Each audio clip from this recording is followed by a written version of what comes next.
and work to better myself. I also want to talk about. First of all, even though I'm in the right 100% for leaving you and talking about how I feel because you cheated on me with your cousin, you know, your parents were literally calling me and threatening me to delete that video because everybody has made videos about her. The whole internet has been tearing her apart the entire week. But there are questions that nobody are asking, and these are pretty interesting. One of them being, did the guy who just exposed her end his own career? Because Kenneth pressed record on possibly the worst moment of his and Kat's life, but right now he's getting treated like he won, and maybe he did, but I've watched this same exact thing play out before, and the guy holding the receipts doesn't always walk away clean. I'm gonna catch you all the way up, argue both sides, and let you guys call it. By the end of this, you're gonna have a real take, not just a hot one. So let's get into it. First, the full story, fast, for anybody who's just walking into all of this, and I'm giving you the shape of it, not all the gross and disgusting details, because honestly you won't need them to follow this video. Kvrtez, also goes by Kat, is a streamer who came up through Streamer University. Few viral clips, collabs with some bigger names, definitely bigger than her, but then she's gained a real audience under a year. She was dating a guy named Kenneth, and behind the scenes they were a couple for around 2.5 years, long distance for most of it, and he said he funded a lot of it, but then he catches her cheating on him. To be honest, it's not a normal cheating story. It's pretty sad, really disgusting, and too gross to even mention, which is possibly the only reason why this story has gone so nuclear. But instead of this being a private breakup, he drops a video laying it all out with receipts. My fucking girlfriend cheated on me with her cousin. See, shit like this ain't even funny because I wouldn't have even wished this on my worst enemy. Who the fuck prayed on my downfall this much for some shit like this to happen to me? Now, I'm not gonna drop no names or anything, but y'all know who she was. You know, I posted with her, you know, obviously she's my ex now. I don't even know why I say girlfriend, bro. We made content together, we dated for a couple years, and all of that ended recently, bro. I had to call it quits, bro. As of last week, I had to call it quits, bro. I caught her cheated on me in my house. Keep in mind, I pay all the bills in this motherfucker, bro. She had the audacity to cheat on me with her blood cousin, bro. So lately, bro, I've been noticing she's always on FaceTime with this nigga, bro. And it's her cousin, bro. She's always on FaceTime with her cousin. But it's like, what normal person would think that's weird? Like that's her cousin. Like I thought it was on some normal ass shit. Like, you know, like I guess I didn't realize that they were sleeping on the phone together. That every time I would come near her, she would go on mute or whatever. But that's not the point. She was in the shower and I heard her talking on FaceTime. So that was like a red flag. So I walked near that restroom, like this is my restroom. There's like another room and another restroom. I walked near that restroom, so the doors were locked, which is also suspicious. That's why you left the door. But I heard her say the word games, as in like gym games, and I heard yams come out of her mouth. And once I heard that, I'm like, who are you on FaceTime with? And why are you talking about yams? And so basically, I have like a little cat litter box, but it's like an AI advanced $900 litter box that has a camera for some reason, and it's in her restroom. So I was able to connect to that shit, and I basically seen her at the mirror of her restroom with her phone popped up. You know, the FaceTime shit was on, her camera was on, and she was on FaceTime just showing straight yams to that nigga. Like, I'm talking about 360s in the camera, grabbing yams, just everything, bro. What ass nigga, bro. And at that moment, bro, my heart sunk, bro. I was like, damn, it's GG. She just cheated on me. But that's not how it ended, though. I'm not gonna lie, bro. I didn't want to make it seem like I knew and I caught her and she was gonna try to play victim. So I walked up to her room, I knocked on the door. I was like, let me see your phone real quick. I grabbed her phone and I noticed her like grabbing that shit, like, but like not really grabbing it to like a way where like, she made it obviously hide something. So I just grabbed it and sped, walked to my room, and I locked my door. And that's when she started banging on my door, saying, Kenneth, open the door, give me my phone. Kenneth! Okay, I closed. Can you open the door, please? Hello? Kenneth! Hello? Kenneth! Please! Please, open the door, let's talk! You're actually like a psychopath, gang. Can we talk, please? Like you really are fucked up in the Can we head. talk, please? Nah, gang, we're good. I'm good. Open the door! I'm good off you, bro. Get on my house. Open the door! Get on my house, bro. Can I talk to you, please? Kenneth, please, open the door, let's talk first. Let me just talk to you. No, this is it, gang. Okay, that's fine, let me talk to you, though. Can we have a conversation? I went through her notes, went through everything, bro, and I seen tons of explicit photos from her and him. And then I went through the text messages, and there was a bunch of weird shit going on, bro. Like she was talking about that nigga being boyfriend material. She was saying she feels a disconnect from Kenneth. She was saying all types of shit, bro. And honestly, bro, I wanted to crash out at that moment, but obviously it couldn't because I would go to jail. And you know, I'm a good civilian. I'm not gonna crash out over a girl. But it was sick to see, to be honest, bro. Like I genuinely was throwing up. I'm not gonna lie, but that's all my homeboys. I was calling them. I was in my restroom throwing up just nonstop, bro. Everything I ate prior to that, I threw it all up, bro. It was sick, bro. So yeah, once I found that shit out, bro, I ain't gonna lie, nigga, I got my phone. I took pictures of everything. I wish I scrolled some more, but you know, I like once I seen that, I was ready to kick her out, bro. I took pictures of all the pictures she took for him, all the pictures he sent her, the text messages, everything, bro. It's all on my phone just in case she wants to fucking deny or lie to me. It was all on my phone. I gave her phone back. I told her she had to go. I'm so sorry, Kenneth. I don't care. You can't. There's nothing you can say to me right now. You did what you did. You gotta face that. You gotta go. This is something that I really did recently. Just know that all of my relationship, I've always loved you a lot. And I can't for you a lot, you know that? I'm sorry. I don't care. I've always had a close relationship since we was young. And I think like, on some mentally fucked up shit, I think like, we had some psychological shit going on when we were young because like when we were still like before even puberty, like we were like really close to where like a sort of fire. My family members would know. And I was really happy with my notes. And you know, with you, you've always been different than how I wanted you to be. Like, So you f*** your cousin. so what's the opportunity? So you f*** your cousin. So you f*** your cousin. You need help, bro. And yeah, she's not with me anymore. We're not with each other no more. But it's just like, bro, hey, all my young bulls out there, bro, learning experience, you can't trust these girls no more. I ain't gonna lie, bro. You can't trust boy best friends. You can't trust cousins. You can't trust brothers. And from there it doesn't stop. She goes dark, ghost, and then comes back with her own video with an apology on one end, but also serious counter allegations against him on the other end. Hello everyone, I am here to say my truth and share my story on the things that have been released on the internet and the things that have happened to me. First and foremost, I want to start off by taking full accountability for what I did. I want to start off by apologizing to the person that I hurt the most in this situation, which was my ex. I want to say sorry to my supporters that I disappointed. I did a lot of things that I'm not proud of, and I have to own up to them. To my ex, I'm so sorry for hurting you, and I'm sorry that I did not take your feelings into consideration when I did what I did. But our relationship was not picture perfect as it may seem. I lost myself in our relationship, and I was in a very dark place at the time when I did what I did. I have to own up to what I did, and I have to take accountability for my actions. And in doing that, I come to realize that I need help for myself and for all my loved ones around me. I know I've done wrong, I fucked up, and I'm taking time away to seek professional help in order to correct my mistakes, reflect on what I've done, and become a better person. But I would still like to come on here to share my story because regardless, I've done wrong, and I did not have to go down that route, and I deeply regret it. But there's more to my story, and there's a lot of lies and misinformation being spread about me in order to form more hate and negativity towards my name, and I would like to clear up a lot of things. First, I want to address the note that was released online. I did not have any involvement in creating it or writing it in any way. It was only shared to me.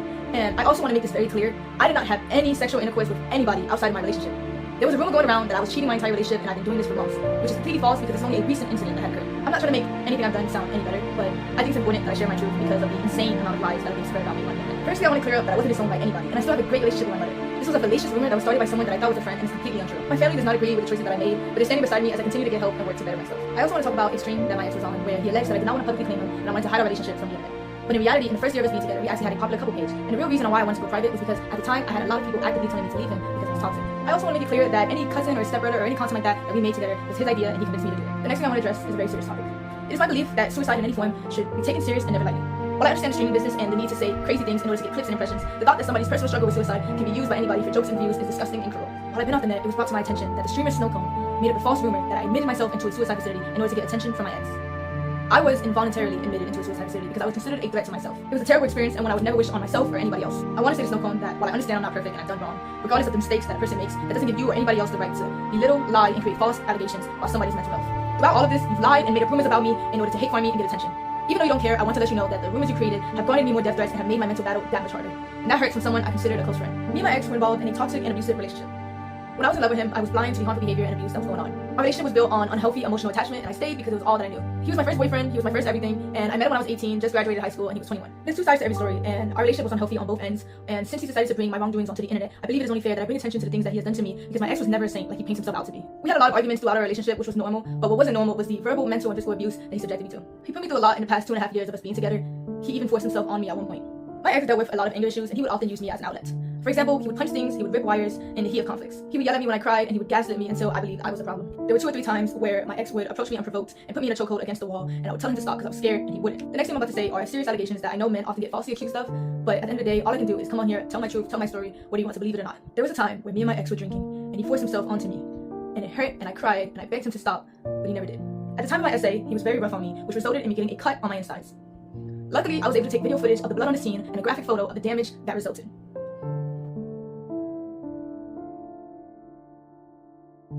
After all this abuse, I formed a trauma bond with my ex, which made it hard for me to leave and left me in a cycle of half-hearted apologies that I continue to accept.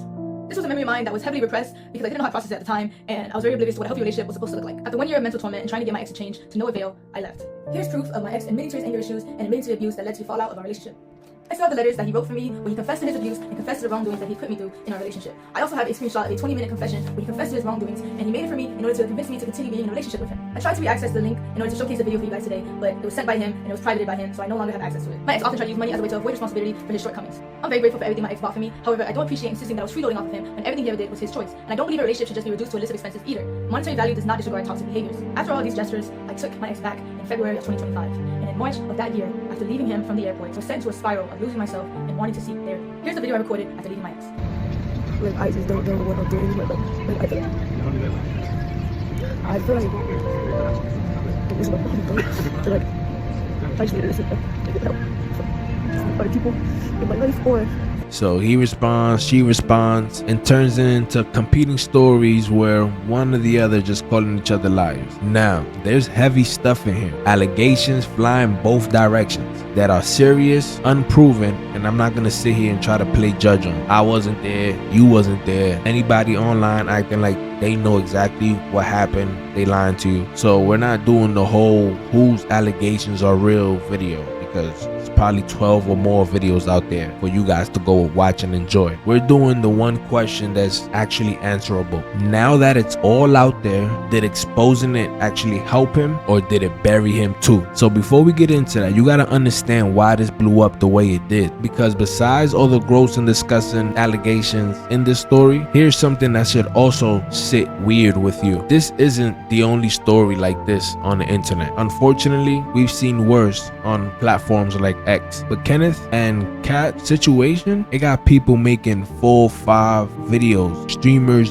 reacting to the situation, and they're all getting hundreds of thousands of views. And you want to know why? One reason: the proximity. She wasn't random. She was streamer you. She collabed with names that people recognize, stayed in houses people recognize. She sat next to people with real audiences. The second she got exposed, every one of those connections became a door that the story could just walk through. That's the uncomfortable part. Yes, what happened is pretty gross. Nah, it's just fucked completely. Don't get me wrong. But it's not the worst thing that's happened on the internet. It is that it happened to somebody who is connected, and connection is gasoline. The closer you are to the center of the internet, the bigger the fire when you fall. And that brings me to the part that should bother you no matter what side you on. The part that almost nobody's saying out loud. There were two nasty ass people in this situation. She didn't cheat with herself. There was a guy on the other side of this, an adult who also made the same choices she made. Nasty ass choices. And it looks like he's a ghost. No name trending, no 5-fold video essays on him, no career getting torched. The entire internet is aimed at one of the two people who did the same exact thing. I'm not to play detective and go find this guy or even try to research it. That's opposite of the point. The point is the pattern. When these pow-lons happen, they almost always pick one target, and usually that's the one with the bigger name, usually the one with more to lose. And once the internet picks, it stops caring that there was another person involved at all. And hold on to that, because it's gonna matter when we talk about Kenneth. He's the one that pointed the internet at a target. That's a powerful thing to do, and powerful things have a cost, which is finally the question we all came here for. So this is the case that he ended his career. We'll call it side one. He buried himself. The argument that exposing her was the worst move he could have made is possibly stronger than you think. Let's look at it. One, he's permanent now. Before this, Kenneth was a guy making content. After this, he's the dude from the cousin video, and that's forever. You don't headline somebody's worst day without that day becoming your whole identity too. Every new viewer is meeting him through this scandal, and that's a cage. He made his own pain the product. The second you build content out of your own heartbreak, the audience relationship to you completely changes. That sympathy becomes real. But for how long? Sympathy have a shelf life. Receipts don't expire, but I promise you, your audience goodwill definitely does. 3, the audience get weird about a guy who just airs everything out. Fair or not, but it's a read. We're putting all of it online. The money he spent, the private stuff, the lists and the notes, literally the entire relationship autopsy. Makes him look like he couldn't let go. Literally went from the person it happened to the person who just won't stop. And then her counter allegations land, and now suddenly he's the one answering questions. But remember, this is the stage that he's built. Let's get into 4. He handed her the comeback. By making it this big, he gave her that villain arc and a redemption arc to sell later on. Nobody comes back from being a nobody, but people come back from being infamous all the time. He might have accidentally kept her relevant enough to make a return. Now let's make the case that it was actually worth it. Let's flip it. The argument that exposing her was actually right, even knowing the cause, this one's just as real. 1, silence had a cost. 2, if he says nothing, he's the silent victim forever. And worse, her version becomes the only version. The counter allegations she made, if he never spoke, those are uncontested. In a world where she talks and he doesn't, he loses. And that's by default. Speaking might have been the only way to not get written out of his own story. 2, control. The internet was gonna find out something eventually. These things always leak. By going first with the proof, he set the frame. He decided how the story got told. Instead of reacting to it, going first is power. 3, being known beats being used. His whole thing was that he funded her life, got cheated on, in his own house and was about to eat it quietly. Some people would rather just be that loud, messy, at least everybody knows what happened to me type of guy than that silent sucker. I guess that's not weakness. For a creator, attention, even painful attention, that's currency. He converted his worst week of his life into possibly his most watched week of his life. And lastly, 4, the receipts aged well. As those counterclaims came out, a lot of the internet stayed on his side, partly because he showed proof early and she and a lot of people's eyes didn't. Going first didn't just set the frame for him, it built him that credibility cushion for everything that came after. So which is it? He buried himself or he saved himself? Here's the honest answer. I'm not gonna fake a clean answer because there isn't one, and anybody who's trying to give you a confident answer, they're trying to sell you something. Here's where I actually land. Both things are true at the same time. He most likely did protect his story in the short term, and he probably did chain himself to hers in the long term. He won the week. The career part, that gets decided over the next year by what he does next. If he becomes a creator again, he could survive this. If he only becomes the cousin video guy, that exposure was the ceiling that he built for himself. And cause she come back, it's the same coin flipped. In the creator economy, the people who vanish, those are the boring ones. The unfortunate part is that the internet never stays mad for long, and that should tell you something uncomfortable about how little any of this is really about right or wrong. And that's the reason why this channel exists. Everybody handed you a side to pick. I'd rather hand you the map so you're the person who actually understand how all of this works, instead of the one getting played by it. If that's the kind of viewer you want to be, make sure you hit that subscribe button and join the official society. Not for me, but because seeing the whole board beats picking a single team every time. Now here's the thread that I left hanging at the top on purpose. I said the guy holding the receipts always doesn't walk away clean, and I've told you I've watched this same exact thing play out. So here's what we're doing. The next video isn't up to me, it's up to you, and it comes down to the verdict. If y'all land on buried, that he's ended his own career, then the next video will break down his graveyard. If y'all land on that it was worth it, that going first saved him, then the next video will be the other side and we'll break down his success. So tell me, buried or worth it? I'm reading every single comment. I'm Gabe Official. This is the Official Society, and until next time, holla at your boy. Official Society.